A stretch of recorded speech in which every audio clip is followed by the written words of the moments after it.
అంతర్జాతీయంగా సంచలనం సృష్టించిన సత్యం కంప్యూటర్స్ కుంభకోణం కేసులో సిబిఐ ప్రత్యేక కోర్టు తీర్పు వెలువరించింది. రామలింగరాజు సహా 10 మందిని దోషులుగా ప్రకటించింది. 10 మంది నేరం చేసినట్లు కోర్టు ధృవీకరించింది. వీరికి 7 నుంచి 10 ఏళ్ల శిక్ష పడే అవకాశం ఉంది. నేరపూరిత కుట్ర, నమ్మక ద్రోహం, మోసం, నకిలీ పత్రాల అభియోగాలు అప్పటి సత్యం కంప్యూటర్స్ చైర్మన్ రామలింగరాజు నమోదయ్యాయి. 6 ఏళ్ల నుంచి ఈ కేసు విచారణ కొనసాగుతోంది. కోర్టు తీర్పును ఏప్రిల్ 9కి వాయిదా వేసింది. కంపెనీ వాస్తవ ఆదాయాన్ని అధికంగా చూపి షేరు ధరను తాత్కాలికంగా భారీగా పెంచేసిన అప్పటి Satyam Computers chairman Ramalingaraju share market ను మోసం చేశారు. 2009 జనవరి 7న ఒక్కసారిగా వాస్తవం వెలుగులోకి రావడంతో కంపెనీ షేరు భారీగా పడిపోయింది. సత్యం రామలింగరాజు కేసు తీర్పు ఏప్రిల్ 9కి వాయిదా. దీంతో ఇన్వెస్టర్లు నిండా మునిగిపోయారు. సాఫ్ట్వేర్ రంగాన్ని పెను కుదిపేసిన ఈ కేసులో రామలింగరాజు సహా పలువురు అరెస్టయ్యారు. సుదీర్ఘకాలంగా ఈ కేసును విచారించిన ప్రత్యేక కోర్టు విచారణ ముగిసినట్లు గత డిసెంబర్ 23న ప్రకటించింది. విచారణలో భాగంగా 3000 పత్రాలను పరిశీలించిన న్యాయస్థానం 226 మంది సాక్షులను విచారించింది.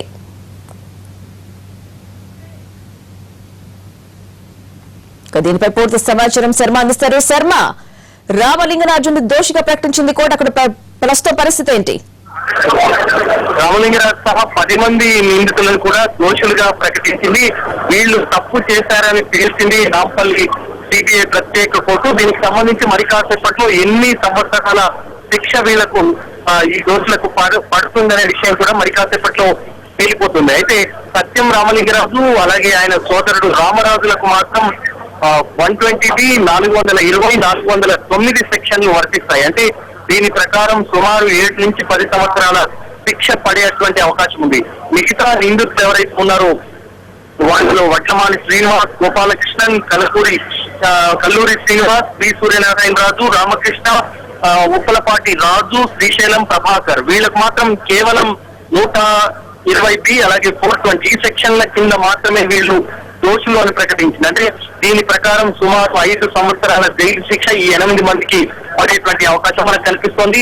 దీనికి సంబంధించి ఎంతో ఉత్కంఠ కొనసాగుతుంది. లోపల న్యాయమూర్తి ఆ శిక్షలకు సంబంధించి ఎన్ని సంవత్సరాల శిక్ష వీళ్లకు పడుతుంది అనేటువంటి దానికి సంబంధించి ప్రస్తుతం నిందితుల ముందు ఆ తీర్పును చదువుతున్నారు. ఆ విషయం కూడా మరి కాసేపట్లో బయటకు వచ్చేటువంటి అవకాశం మనకు కనిపిస్తుంది. ఇందులో మొత్తం 10 మంది నిందితులు ఉన్నారు. 10 మంది నిందితులకు 120B, 420, 409 కేవలం రామలింగరాజు మాత్రం ఈ 3 సెక్షన్లు వర్తిస్తాయి. మిగతా 10 మందికి మాత్రం 120B, 420 సెక్షన్లు వర్తిస్తాయి.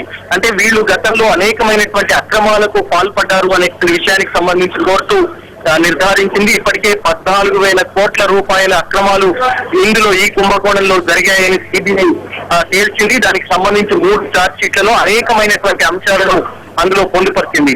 దాదాపు 5 ఏళ్ల పాటు ఈ కేసుకు సంబంధించి విచారణ జరిగింది.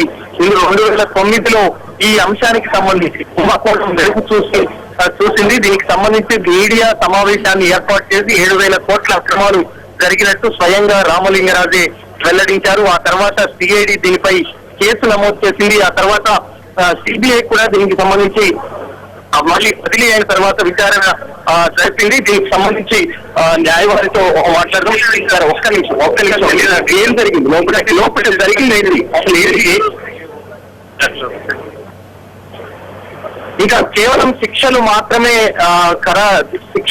దోషులు మాత్రమే ఖరారైంది. శిక్ష ఎన్ని సంవత్సరాలన్నది ఇంకా తేలాల్సి ఉంది. దీనికి సంబంధించి అప్పుడు సిబిఐ కేసు నమోదు చేసి మళ్ళీ విచారణ జరిపింది. అనేకమైనటువంటి అక్రమాలు జరిగాయి. 14,000 కోట్ల రూపాయల అక్రమాలు జరిగినట్టు ఆర్థిక లావాదేవీలు పూర్తి స్థాయిలో ఇందులో అనేకమైనటువంటి అంశాలు ఉన్నట్టు కూడా సిబిఐ స్పష్టం చేసింది. 3 ఛార్జ్ షీట్లు సుమారు 160,000 పేజీలతో కూడినటువంటి ఛార్జ్ షీట్లు ఇవన్నీ కూడా ప్రస్తావించింది.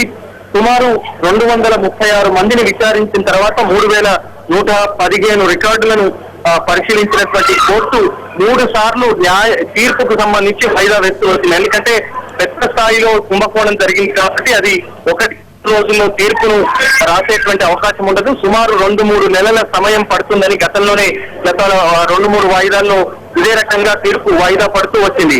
ఆ నేపథ్యంలోనే ఇవాళ ఈ కేసుకు సంబంధించి తీర్పు వెలువడుతుందని అందరూ ఉత్కంఠతో ఎదురు చూశారు. ప్రస్తుతం నాంపల్లి కోర్టు దగ్గర ప్రాంతీయ మీడియాలే కాదు జాతీయ ఛానళ్లు పెద్ద సంఖ్యలో ప్రతినిధులు కూడా ఇక్కడికి వచ్చారు. ఎందుకంటే అప్పట్లో దేశవ్యాప్తంగా సంచలనం సృష్టించినటువంటి ఈ కేసు సత్యం కుంభకోణం కేసు సాఫ్ట్వేర్ కంపెనీలనే అతలాకుతలం చేసింది. రామలింగరాజు అరెస్ట్ అయ్యారు. సుమారు 26 నెలల పాటు ఆయన జైల్లో ఉన్నారు. ప్రస్తుతం మరి ఎన్ని సంవత్సరాల శిక్ష పడుతుందనే దానికి సంబంధించి అందరూ కూడా ఇక్కడ ఉత్కంఠతో ఎదురు చూస్తున్నారు. అంటే జైలు శిక్షతో పాటు జరిమానా కూడా విధించే అవకాశాలు ఉన్నాయా? దానికి సంబంధించి ఏ అంశం ఉంటుందనేటువంటిది మరి కాసేపట్లో తేలిపోతుంది. మరి ఈ తీర్పు పైన హైకోర్టుకు వెళ్లే అవకాశం ఉంటుందా లేదా అనేటువంటిది కూడా ఇప్పుడే తేలిపోయేటువంటి అవకాశం ఉంది. ఒకవేళ దోషులకు ఆ సౌలభ్యాన్ని కల్పిస్తే కనుక వాళ్ళు హైకోర్టుకు వెళ్లేటువంటి అవకాశం మనకు కనిపిస్తుంది. దీనికి సంబంధించి ఇక్కడ సిబిఐ అధికారి కూడా మాట్లాడుతున్నారు.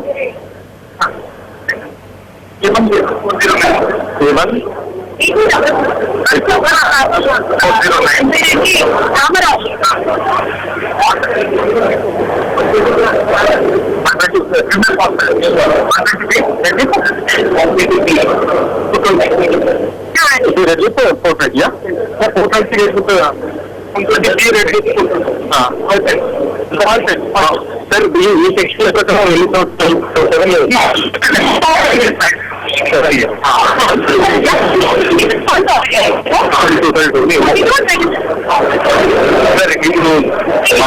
దీనికి సంబంధించి అంటే ఎన్ని సెక్షన్లు ఎలా లోపల జరిగింది?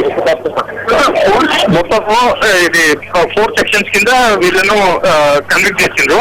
120 criminal conspiracy, red with cheating 420,